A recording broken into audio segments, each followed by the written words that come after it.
Sperm और genetic testing बड़ा important है। इम्पॉर्टेंट इसलिए क्योंकि सारी टेस्टिंग्स होती हैं, हार्मोनल होती है, सीमन टेस्टिंग होती है, और पेशेंट ये पूछता है कि साहब बेबी नहीं हो रहा, एबनॉर्मल होने का चांस तो नहीं है, बेबी होगा तो मेरी प्रॉब्लम बेबी में तो नहीं चली जाएगी, जेनेटिक टेस्टिंग होनी है या नहीं होनी है, और ये जेनेटिक टेस्टिंग क्या भला है। मैं doctor Sunil Jindal, reproductive medicine specialist. सबसे ज़्यादा आनंद मुझे आपको बेबी देने में आता है।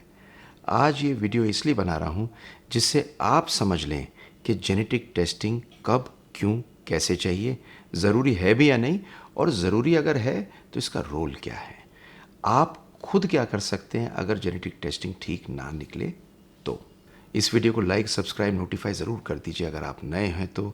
आई would love it. Thank you very much. देखिए मेरी वीडियो। जीन्स हैं क्या?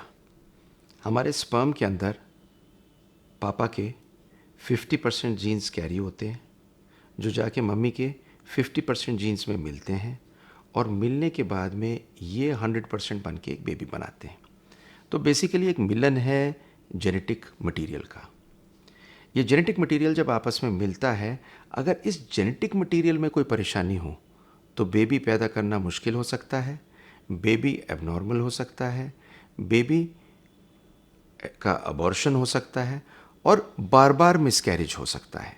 तो इसलिए जेनेटिक टेस्टिंग स्पेसिफिक लोगों में कराना ज़रूरी है। What kind of genetic testing do I need to get done? मुझे कैसी जेनेटिक टेस्टिंग करानी है? तो समझिए, आपको कैसी जेनेटिक टेस्टिंग करानी है ये डिपेंडेंट है कि सस्पेक्ट क्या कर रहे हैं। अगर आपके स्पर्म्स नील हैं या नहीं है, तो हमको ये देखना है कि कहीं आपको क्लाइनफेल्टर सिंड्रोम तो नहीं है, हमको ये देखना है कहीं सिस्टिक फाइब्रोसिस तो नहीं है, और हमको ये देखना है वाई क्रोमोसोम माइक्रो डिलीशन तो नहीं है। अब ये बड़े अजीब अजीब से बड़े बड़े से नाम समझ में आ रहे होंगे, पर मैं आपको ये बताना चाह रहा हूँ कि अगर आपके स्पर्म नील हैं या बहुत कम है तो जेनेटिक टेस्टिंग करानी ज़रूरी है। 2 रीज़न से। एक तो ये समझने के लिए कि कारण क्या है, क्या इसका निवारण हो सकता है, और नंबर 2, क्या ये बच्चे में ट्रांसमिट तो नहीं करेगी। अब ये इसलिए भी ज़रूरी है कि ये तो हमने जेनेटिक टेस्टिंग करा ली फादर पे। कुछ बीमारियां मदर की होती हैं जो मदर से ट्रांसमिट हो सकती हैं, तो मदर पे वीडियो दूसरी बनाऊंगा, अभी सिर्फ फादर की बात करता हूँ। तो फादर में इसलिए ये जेनेटिक टेस्टिंग करनी ज़रूरी है। एक काम हम और करते हैं कि सपोजिंग हम एक डिफेक्ट मिलता है, ये डिफेक्ट हमें समझ में आ जाता है, और फिर हम आईवीएफ करते हैं। आईवीएफ इक्सी में हमारा एम्ब्रियो बनता है। हम ये देखना चाहते हैं ये डिफेक्ट बच्चे में तो नहीं गया, तो हम प्री जेनेटिक टेस्टिंग कर सकते हैं।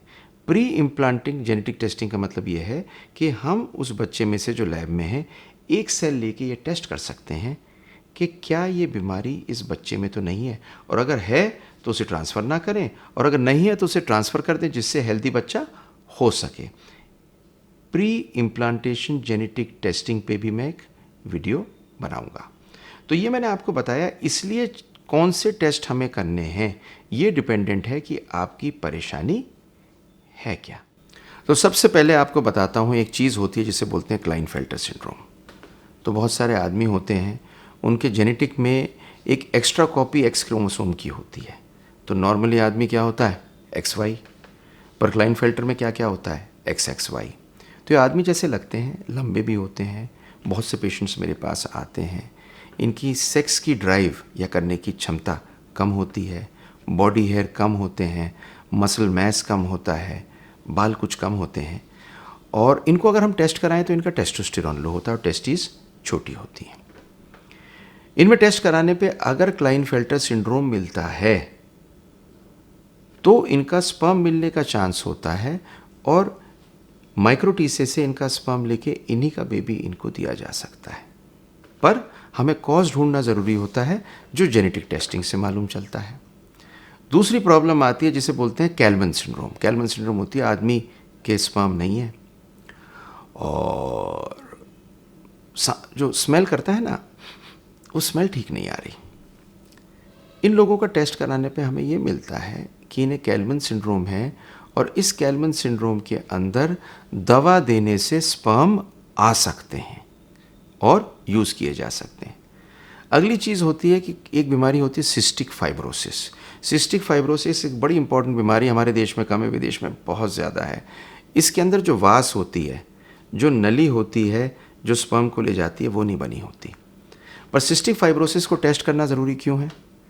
क्योंकि अगर सिस्टिक फाइब्रोसिस आप में है तो वाइफ का टेस्ट भी करना ज़रूरी है, क्योंकि अगर ये वाइफ में भी होगी तो बच्चे में बड़ी सीरियस डिफेक्ट हो सकती है। इसलिए ज़रूरी ये है कि सिस्टिक फाइब्रोसिस का टेस्ट कराया जाए अगर आपका स्पर्म नहीं है। अगली चीज़ आती है वाई क्रोमोसोम माइक्रोडिलीशन। ये एक वाई क्रोमोसोम, हमें पता है कि आदमी पैदा करने के लिए वाई क्रोमोसोम चाहिए। इस वाई क्रोमोसोम के अंदर अगर एक पोर्शन मौजूद ना हो तो स्पर्म नहीं होता, और स्पर्म निकालने पे भी एक एरिया का ऐसा होता है कि स्पर्म मिलता नहीं। तो वाई क्रोमोसोम माइक्रोडिलीशन टेस्ट करना ज़रूरी है। कौन से एरिया में मौजूद है ये टेस्ट करना ज़रूरी है। तो मैंने आपको 4 टेस्ट बताए जो करने ज़रूरी हैं और जिनकी वजह से हमें जेनेटिकली मालूम चलता है कि ट्रीटमेंट में हमें अप्रोच क्या करनी है। तो अब क्वेश्चन आता है, who should consider genetic testing for infertility? तो देखिए, जेनेटिक टेस्टिंग हस्बैंड वाइफ की इसलिए होनी होती है कि बेबी ठीक हो। तो जो स्पेशलिस्ट है, जो इस चीज़ को जानता है, वो समझ जाएगा कि जेनेटिक टेस्टिंग करनी ज़रूरी है। इसका बेनिफिट क्या है?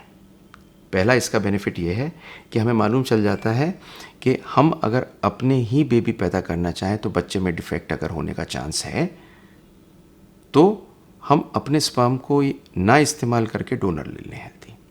नंबर 2, अगर हमारा ही स्पर्म से हम बेबी चाहते हैं तो प्री इम्प्लांटेशन जेनेटिक टेस्टिंग से हमें ये मालूम जो हो जाए कि जो बच्चा ट्रांसफ़र हो रहा है वो नॉर्मल है या नहीं। साइंस ने बहुत तरक्की की है और कई बार जेनेटिक डिसऑर्डर का अर्ली ट्रीटमेंट भी किया जा सकता है। तो आखिर में आपको अगर सच कहूँ, जेनेटिक्स ने एक बहुत बड़ा रोल प्ले किया है हम सब में, क्योंकि अल्टीमेटली एक स्पर्म को अंडे से मिलना है। अगर आपके बेबी नहीं है, स्पर्म काउंट कम है, तो जेनेटिक टेस्टिंग करानी बहुत ज़रूरी है। सब में ज़रूरी नहीं होती, किसी किसी में होती है। फ़ायदा बहुत होता है। अगर आपको ये वीडियो अच्छी लगी, लाइक सब्सक्राइब ज़रूर कर दीजिए, नोटिफिकेशन का बटन दबा दीजिए और देखिए मेरी next video. I would love to make this video for you. Thank you very much.